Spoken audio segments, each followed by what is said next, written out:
As you may have heard, Facebook's been getting a lot of heat lately, and for some of us, it's about time. I think I was the first one, and I'm not bragging, but just pointing out, well, okay, I'm bragging. Back in 2014, I suggested that companies like Facebook and Google should be regulated like public utilities, because it just seems to make sense that once you read, water is a public utility, power is a public utility. Once you achieve so much power over people's lives that their livelihood or their well-being can depend on what you do, that becomes a time when regulation is a really, really good idea. So, for example, imagine a company whose livelihood depends on advertising through Facebook and Google, and they decide, for whatever reason, one or both of them decides, we're just not going to show them.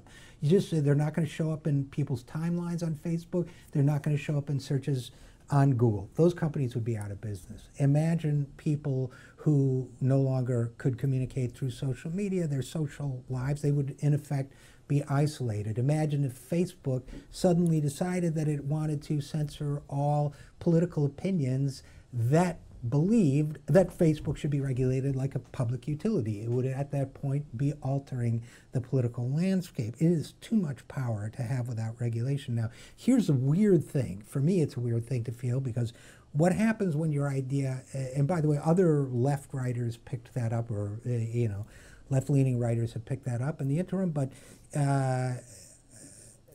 both Tucker Carlson and Steve Bannon have now said they think Facebook and Google should be regulated like public utilities. I do not feel particularly honored by the company I'm keeping, but Facebook gets that it's in trouble, particularly with those revelations that Facebook was taking ads, apparently from Russian sources, and taking ad money and targeting the ads to people who didn't even know that that they were being singled out, the way you use big data to do that. Now, Cambridge Analytica, the powerful firm, may or may not have been involved. But the thing about political ads on social media in places like Facebook is that, in the old days, if somebody lied in a political ad, it was on TV or it was on the radio, everybody heard it, everybody knew it was a lie, newspapers could write about it.